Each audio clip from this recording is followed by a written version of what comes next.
우리가 사람을 볼 때 좋은 모습이 보이고 또 좋지 않은 모습이 보이고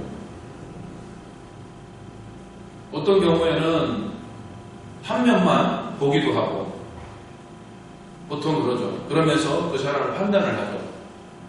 그런데 많은 사람들이, 대부분의 사람들이 좋은 모습을 보기보다는 좋지 않은 모습을 많이 보는 것 같아요. 교회 안에서도 그렇고 사회에서도 그렇고 특히 가정에서도. 그런데 좋지 않은 모습을 많이 보게 된다면 가정은 유지가 되지 않겠죠. 힘들어지겠죠. 힘들어지고 그게 시간이 길어지면 결국에는 가정이 무너지는 그런 상황까지도 가게 되죠. 이 빠빠빠빠 소리를 부정적으로 받아들이면 데리고 나가시라고 하겠죠. 그런데 저를 긍정적으로 받아들이면 새 소리로 받아들이겠죠. 새가 지저귀는 소리. 부정적인 것도 분명히 있어요. 모든 사람들에게. 다 긍정적인 것만 있지는 않죠. 부정적인 것만 보는 것이 아니라 긍정적인 것도 볼 수 있는 우리 모두가 되었으면 좋겠습니다. 오늘 말씀도 전도자의 자세예요. 어떻게 보면 이 긍정적인 부분들을 보자라는 이런 부분도 전도자의 자세 중에 하나라고 이야기할 수가 있습니다. 이 전도하는 거, 전도는 복음을 전하는 거죠. 전도예요. 도를 전하는 거예요. 어떤 도입니까? 예수 그리스도가 우리의 구원자라는 거예요. 예수가 그리스도라는 것이고 하나님의 아들이라는 거예요. 이것을 전하는 게 복음이에요. 그 그리스도가, 예수가 구원자라는 것이 전해질 때 이게 기쁜 소식이 전해지는 거예요. 왜? 나를 구원하는 거기 때문에. 듣는 사람을 구원하는 거기 때문에. 죄에서 구원이고 사망에서 구원이고 모든 질병과 고통 속에서의 구원이죠. 복자는 이렇게 이야기해요. 예수를 믿으면 모든 것들로부터 구원이라고 하는데 질병에서도 구원이고 가난에서도 구원이라는 것은 잘못됐다 이야기해요. 물론 그것만 목적이 된다면 잘못이지만 그럼에도 불구하고 주님은 그 모든 것에서부터 우리를 해방시켜 주셨습니다. 물론 이 사회, 육적으로 보이는 이 실존적인 이 현세에서의 해방만 이야기한다면 문제가 있지만 우리의 영적인 해방도 포함이 되잖아요. 그리고 미래에 있을 하나님 나라에 이르기까지 모든 가정 속에서 전인적인 해방이 이루어지는 것이죠. 그게 구원입니다. 그러면 모든 믿음의 사람들이 가난하지 않아야 되느냐? 맞아요. 가난하지 않아야 돼요. 그러면은 가난하게 사는 사람들은 무엇이냐? 그 가난의 기준이 뭐냐 이거죠. 가난의 기준. 기초생활수급자라고 해서 가난하다. 가난하지 않을 수 있는 거예요. 생각하기 나름이고 기준하기 나름이죠. 인간의 기준으로 봤을 때는 정부의 보조를 받는 그런 위치에 있는 사람들은 가난하다고 이야기를 할 수 있지만 하나님이 보는 관점에서는 그들은 부유한 자일 수 있는 거예요. 그래서 인간의 관점으로 그것을 판단해서는 안 된다는 것이죠. 그들이 초가집에 살아도 그들이 하나님으로 말미암아 기쁘고 평안하다면 그게 행복이에요. 그 행복으로 그들은 부유한 삶을 사는 거예요. 그래서 인간의 잣대로 우리는 평가를 해서는 안 되는 것이에요. 예수님은 우리를 분명하게 죄에서 사망에서 이 육신의 고통에 이르게 하는, 육신의 고통에 이르게 하는 모든 질병과 가난과 슬픔과 아픔, 고통에서도 우리를 구원하여 주셨다는 이 사실을 믿으시길 바랍니다. 그래서 우리는 이 기쁜 소식을 전해야 돼요. 기쁜 소식. 나의 죄를 대신하여서 물과 피를 다 쏟으시며 형벌을 받아주신 그 기쁜 소식. 그 형벌을 대신 받아줌으로써 내가 이제 새 생명 가운데 하나님의 자녀된 놀라운 그 복의 삶을 산다라는 이 기쁜 소식.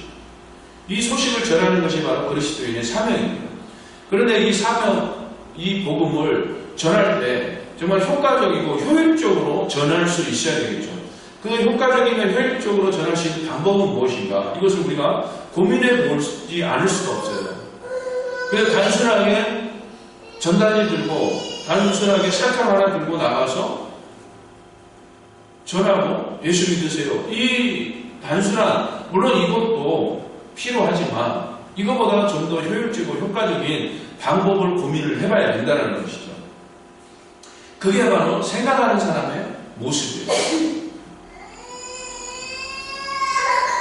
그리고 복음을 전할 때, 전도를 할 때 어떤 모습이 바른 복음 전도자의 모습이고 또 많은 이들에게, 많은 그리스도인들에게 본이 되는 방법이 될 것인가도 우리가 생각을 해봐야 될 것입니다. 그리고 나의 이 복음을 전하는 이 모습이, 그 발걸음이 정말 하나님이 보시기에 기쁨이 되는 발걸음인가 모습인가도 한번 생각을 해봐야 된다는 것이죠. 오늘 이 본문 속에서 나오는 이 말씀을 중심으로 해서 우리가 전도할 때 어떤 자세로 전도를 해나갈 것인가 교훈으로 우리가 본문을 교훈의 말씀으로 삼았으면 좋겠습니다. 먼저는 무지함에서 벗어나야 됩니다. 무지함. 모르는 거에서 벗어나야 된다는 것이죠. 무지함에서 벗어나기 위해서는 사실에 대한 정확한 이해가 필요합니다. 오늘날 가짜 뉴스들이 굉장히 많이 유포가 되고 있잖아요. 거짓 정보들, 그리고 왜곡된 정보들, 그런 것들이 굉장히 많아요. 뉴스에서도 많이 나오고 특히 인터넷이라는 이 온라인 매체를 통해서 많이 나타납니다. 거기에 또 유튜브 속에서 그런 확인되지 않은 정보들이 너무 많아요. 우리는 그러한 정보 속에서 이 무지함 속에 빠져들어가는 경우가 아주 많습니다. 그래서 우리는 이 무지함에서 벗어나기 위해서는 어떻게 해야 되냐? 사실에 대한 정확한 이해가 필요합니다.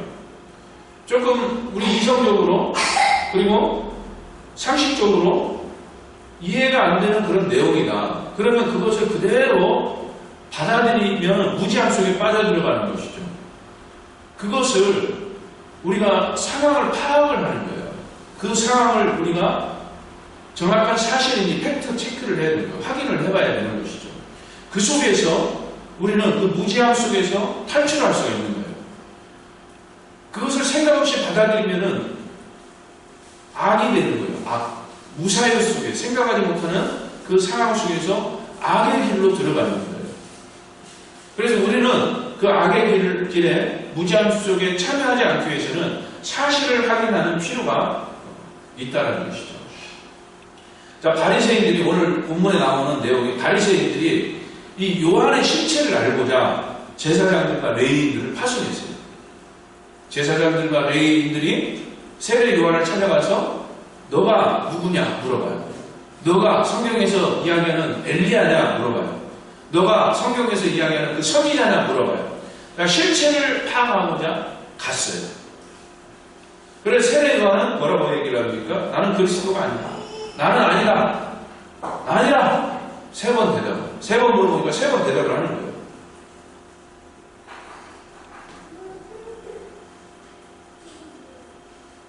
세례 요한은 사실대로 대답을 했고요. 그리고 바리새인들이 보낸 제사장들과 레위인들도 실체를 알기 위해서 확인을 했습니다. 그런데 실체가 확인이 됐어요. 그런데 이 바리새인들은 그걸로 끝났어요. 이 말의 의미는 뭐냐?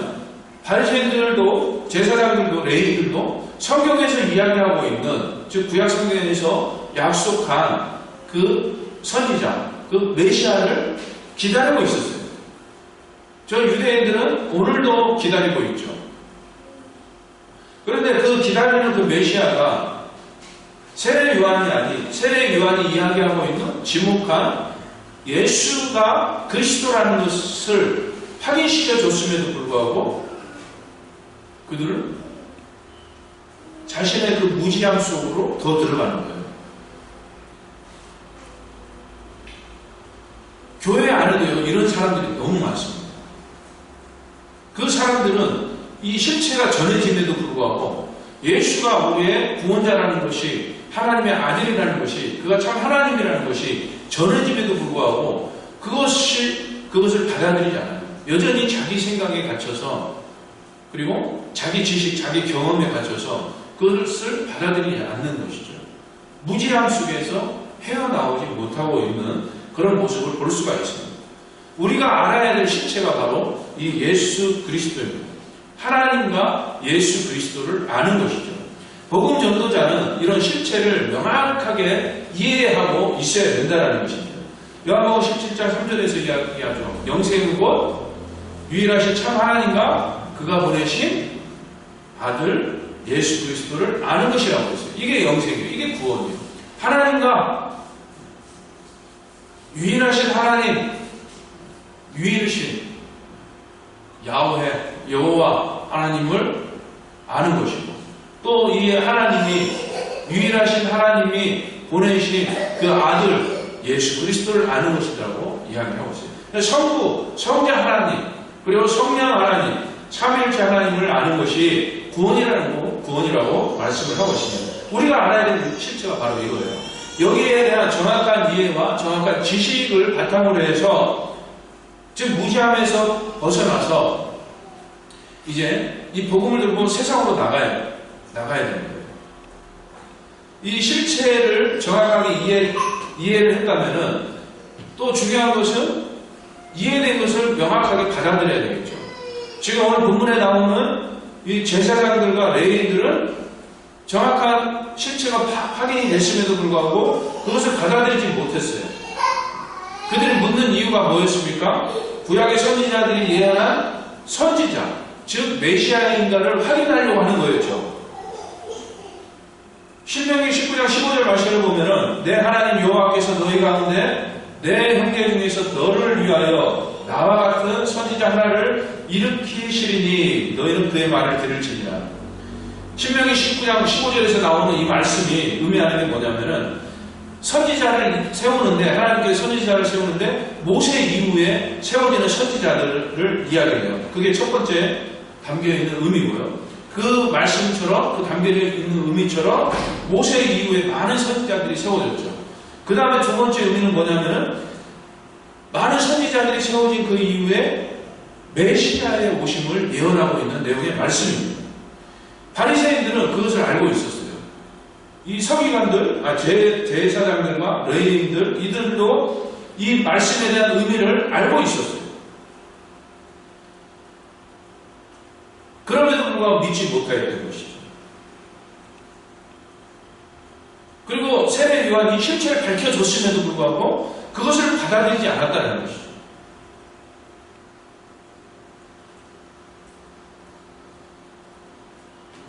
그 받아들이지 못했다는 것은요, 데살로니가후서 3장 2절에서 말씀하는 것처럼 믿음은 모든 사람들의 것이 아니기 때문입니다. 믿음은 하나님의 선물이라고 말씀을 하고 있습니다. 에베소서 2장 8절에서 말씀을 하고 있죠. 너희는 그 은혜에 의하여 믿음으로 말미암아 구원을 받았으니 이것은 너희에게서 난 것이 아니요 하나님의 선물이라고 말씀합니다. 우리에게서 나온 것이 아니라 하나님의 은혜 속에서 하나님의 선물로 주어진 것이라는 것이죠. 우리는 이런 놀라운 은혜를 받았고 놀라운 선물을 소유하게 되었어요. 그러면은 우리는 이 제사장들과 레위인들과 바리새인들과는 다른 모습이 나타나야 되겠죠. 우리는 이미 실체가 확인이 되었어요. 예수가 그리스도라는 거, 하나님이라는 거, 참 하나님이라는 거, 우리의 구원자라는 거, 이 실체를 우리는 확인을 했습니다. 그러면 온전히 이것을 믿음으로 받아들일 수 있어야 되는 것입니다. 이 전도자는 이 완전하고 확신에 찬 이 믿음을 가지고 세상으로 나가야 됩니다. 그럴 때 하나님은 일해 나가신다는 사실을 믿으시길 바랍니다. 이 세례 요한도요, 처음에는 예수 그리스도에 대한 실체를 알지 못했어요. 31절 말씀 한번 보겠습니다. 1장 31절 말씀 같이 한번 읽어보겠습니다. 나도 그를 알지 못하였으나 내가 와서 물로 세례를 베푸는 것은 그를 이스라엘에 나타내려 함이라. 나도 그를 알지 못하였다라고 이야기합니다. 처음에는 알지 못했다는 것이에요. 그런데 성부와 성령 하나님의 그 충만한 계시를 통하여서 알게 되었다는 것이죠. 마태복음 10장 16절에서도 이야기를 하죠. 17절과 18절에서 이어서 이야기하죠. 베드로의 그 주는 그리스도시여 살아계신 하나님의 아들입니다라는 그런 믿음의 고백이 하늘에 계신 아버지께서 알게 해주셨다고 예수님께서 말씀하셨습니다. 이것처럼 하나님의 그 특별하신 은혜 속에서 그리스도를 알게 되고 그 선물 속에서 우리의 구원이라는 그 선물이 담겨 있다는 것이죠. 이런 놀라운 은혜를 받은 자로서 그리스도에 대한 정확한 이해와 또 그 이해된 모든 것들을 온전히 받아들일 때 전국에는 이제 복음을 전하는 자의 준비된 모습을 발견할 수가 있습니다. 자, 이제 그 복음을 들고 밖으로 나와 세상 밖에서 복음을 전할 때 또 어떤 자세로 우리가 복음을 전해야 될 것인가? 드러내어서 말을 할 수 있어야 됩니다. 무엇을 드러내야 될 것인가? 내가 받아들인 것을 실체를 파악을 했고 이해를 했어요. 내가 이제 온전히 믿고 받아들여요. 내가 받아들인 그것을 그대로 드러내는 것입니다. 20절 말씀을 보면은 요한이 드러내어 말하고 말씀합니다. 그리고 드러내어 하는 말이라고 이야기를 하고 있죠. 우리가 드러내야 될 것이 바로 내가 받아들인 하나님의 말씀입니다. 내가 받아들인 하나님의 계시예요. 계시. 하나님은 우리에게 계시하여 주셨어요. 감춰져 있던 것을 밝히 드러내 보여주셨어요. 그 보여주심이 바로 예수 그리스도를 통한 구원이지 않습니까? 그 구원은 죄에서 구원이고 사망에서 구원이에요. 이 세상에서의 구원이에요. 그 구원의 계시를 우리는 받았고 또 받아들였기 때문에 내가 받은 그것을 그대로 드러내는 거예요. 그 하나님의 계시의 말씀이, 그 계시의 내용이 이 성경 66권을 통해서 우리에게 주어졌고 이 성경 66권을 통해서 하나님의 그 계시는 계속해서 점진적으로 반복적으로 이어지고 있어요. 이 계시를 받은 우리 성도들은 그 받은 계시, 그 말씀을 그대로 드러내는 것입니다. 그게 바로 세례 요한이 행하고 있는 복음 전파의 모습이에요. 외치는 자의 소리가 되고 있는 거예요. 드러내어 말을 하는데 외치는 자의 소리가 되는 것입니다. 우리는 사명을 받았습니다. 어떤 사명입니까? 특별한 누군가에게만 주는 사명이 아니에요.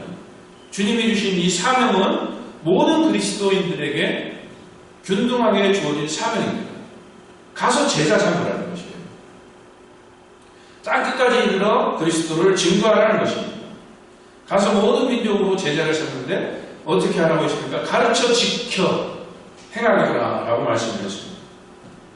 가르치는 거예요. 무엇을? 내가 받은 계시, 이상한 신비적인 그런 계시를 이야기하는 것이 아니라 이 성경 66권으로서 계시의 충족성을 충족해주는 그런 말씀, 이 말씀으로 하나님을 드러내는 것이라는 것이에요. 그리고 복음을 전하는 전도자의 자세, 세 번째로는 겸손히 그리스도만을 높이는 것입니다.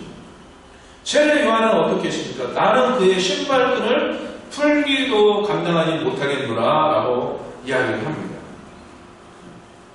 예수 그리스도께서 신고 있는 그 신발의 끈, 운동화를 신고 있는 건 아니고요. 샌들을 신고 있어요. 이태 당시의 신발, 오늘날은 샌들 형태의 그런 신발인데 샌들을 신발과 발등을 엮어서 끈을 묶죠.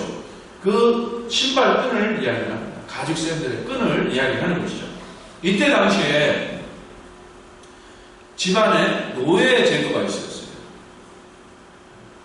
노예는 그 집안의 주인이 오거나 외출을 했다가 주인이 돌아오거나 또는 집 안으로 어떤 손님이 들어오게 되면은 그 집을 방문하는 그 사람들 중에 이 주인이 가장 천한 노예, 가장 직급이 낮은 그 노예 중 한 사람을 시켜서 그 손님이나 그 가족이 외출하고 돌아오는 사람의 신발끈을 풀게 해서 이 발을 씻기게 해요. 가장 천한 노예가 하는 일이 바로 신발끈을 풀어서 발을 씻기는 거예요. 그런데 세례 요한이 이야기하죠. 나는 그의 신발끈을 풀기도 감당하지 못한다.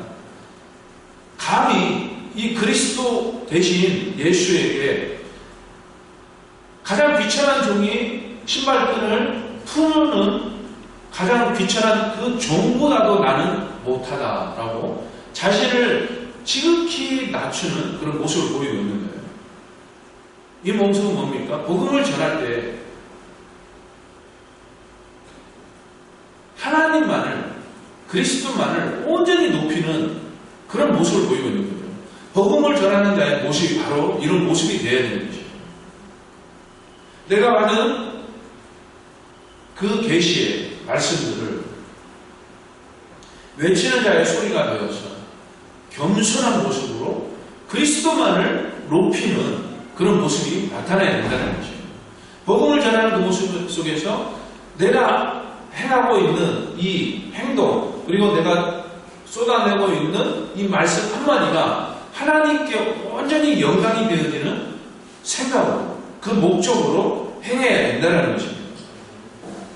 이런 겸손이 우리의 언행 속에서 나타날 수 있어야 될 것입니다. 내가 겸손하게 행동하는 것, 내가 자의적으로 나는 좀 겸손하게 온유하게 좀 살아야 되겠어, 행동해야 되겠어, 그런 자의적인 형태가 아닌 마음으로부터 진실로 주님 앞에서 겸손히 낮아질 수밖에 없는 우리의 모습이지 않습니까?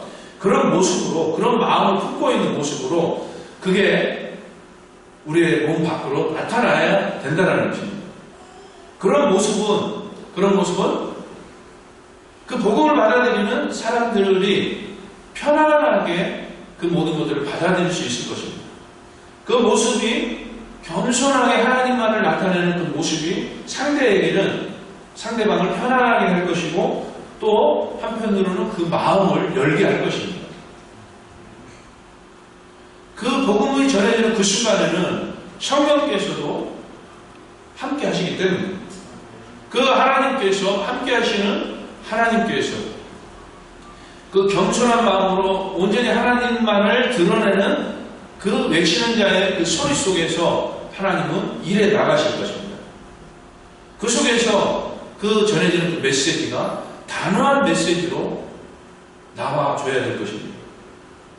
단호한 메시지. 세례 요한은 단호하게 이야기했어요. 자신은 그리스도가 아니다. 단호하게 이야기했습니다. 나는 아니다. 단호하게 이야기했습니다.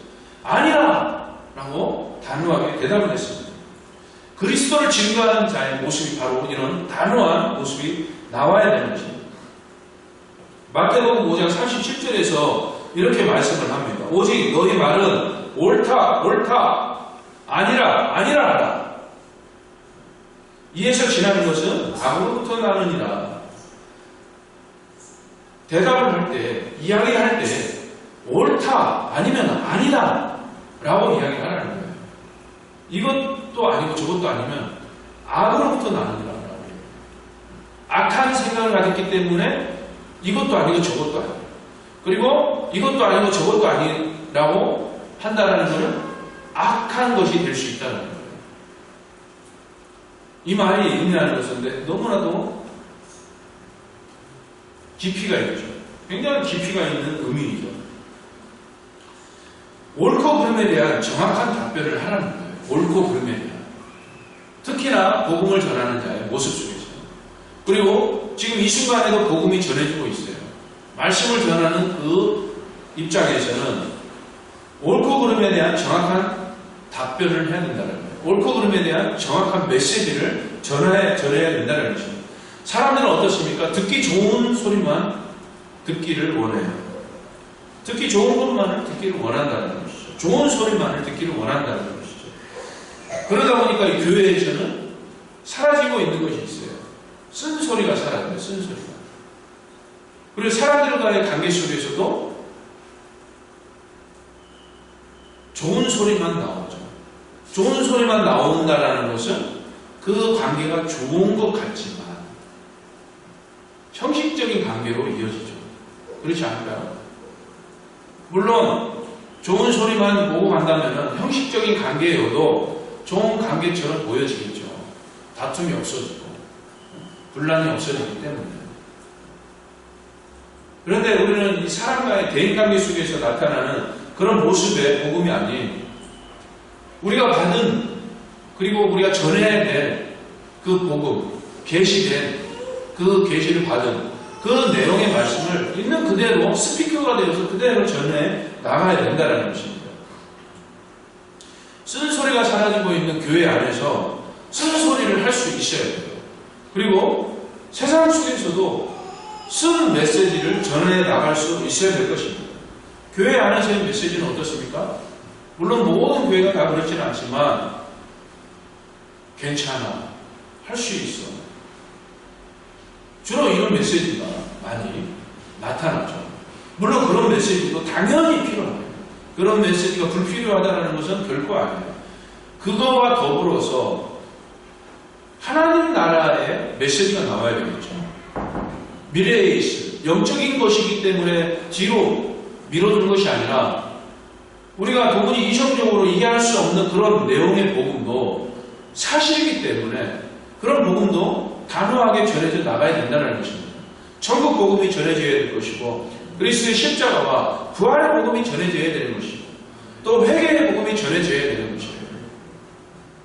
성경에서 말씀하고 있는 하나님이 말씀하고 있는 하나님이 계시하셨던 이 말씀 계시하고 있는 그 말씀들을 가감없이 전해 나가야 된다는 것입니다. 이게 그리스도인의 모습이고 전도자의 모습이라는 것입니다.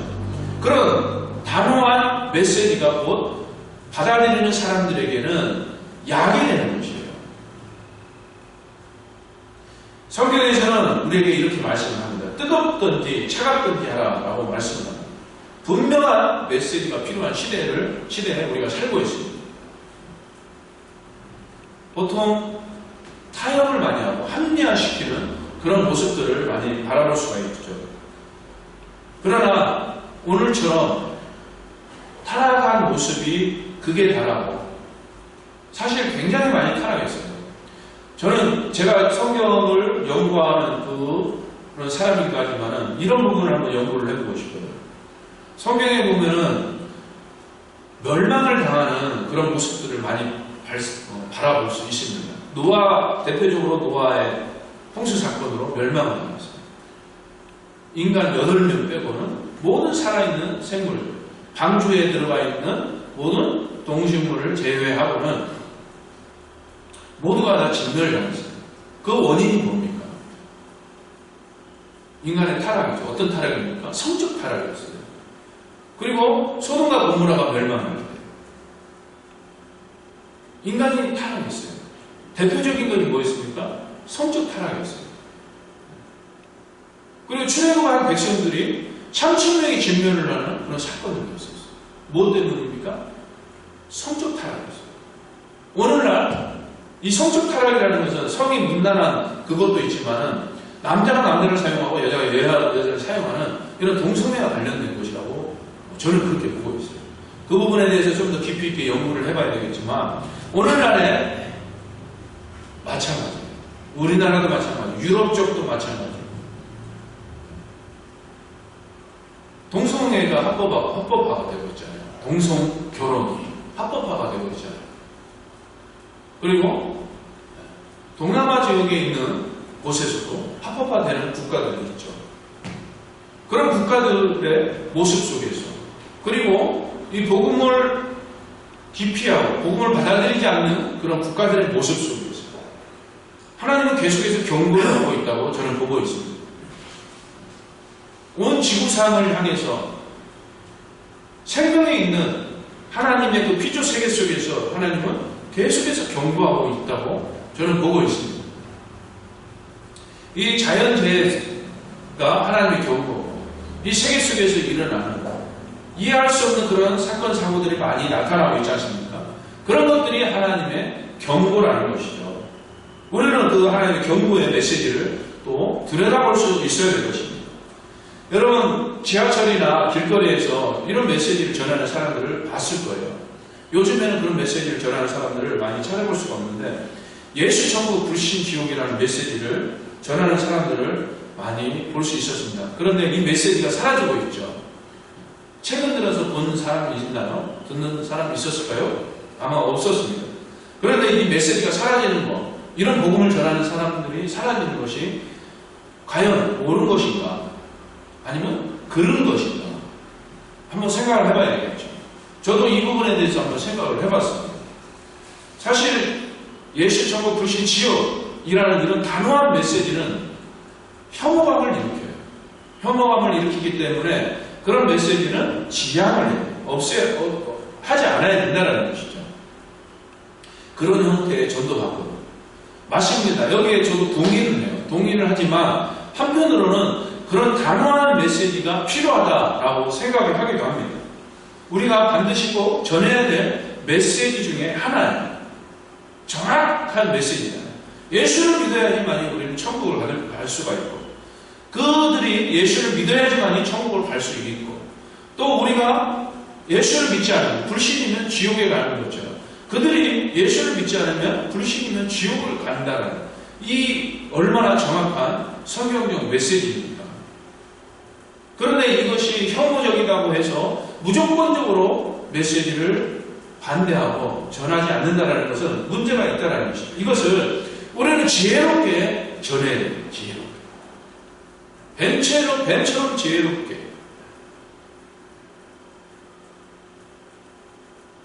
뱀이 굉장히 지혜로운 동물이라고 합니다. 사람도 지혜롭잖아요. 생각 없이 우리를 해코지 하는 게 아니에요.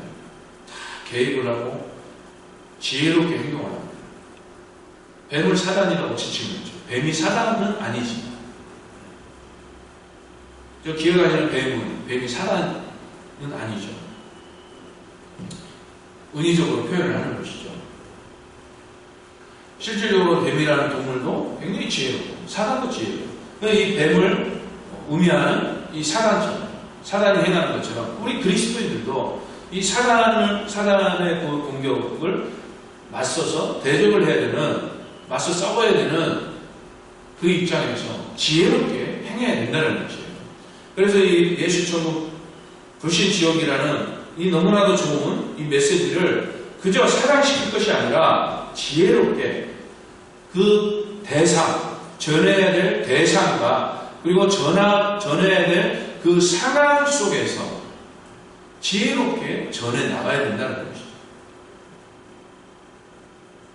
오늘 복음을 전해야 될 전하는 자의 그 자세에 대해서 여러 가지를 다양하게 말씀을 드렸습니다.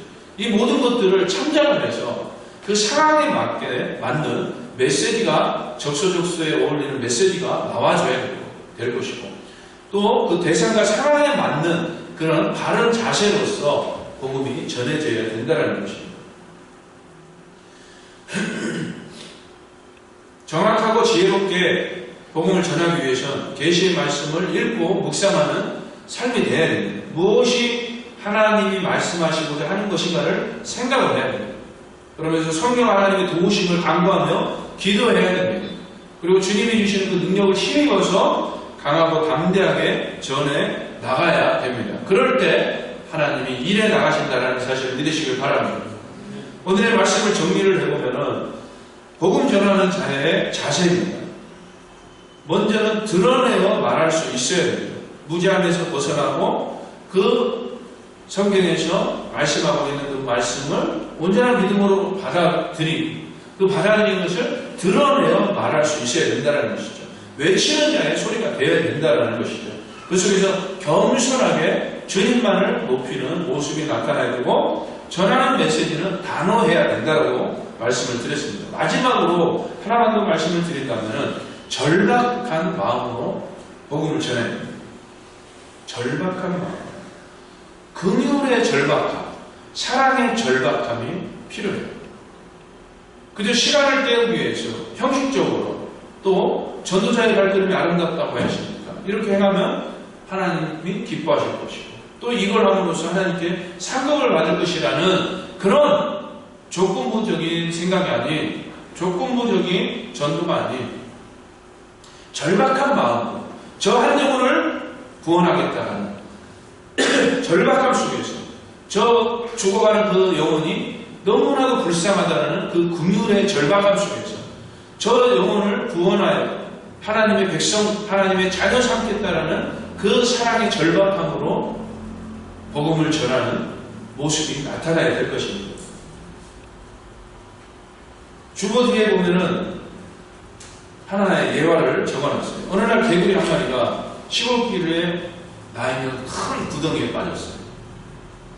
동물 친구들이 찾아왔어요. 지나가는 토끼가 지나가다가 개구리 친구가 빠져있는 것을 보고 개구리가 펄짝펄짝 뛰면서도 그 구덩이를 빠져나오지 못하는 모습을 보고 토끼가 구출을 하려고 노력을 하는데 도무지 안 되는 거예요.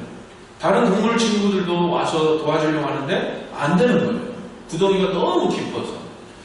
그래서 시간이 너무나도 많이 흘러가고 결국에는 이제 지쳐가는 거예요. 그래서 이 토끼를 비롯해서 동물 친구들이 결국에는 포기를 하고 자기 갈 길로 가버립니다.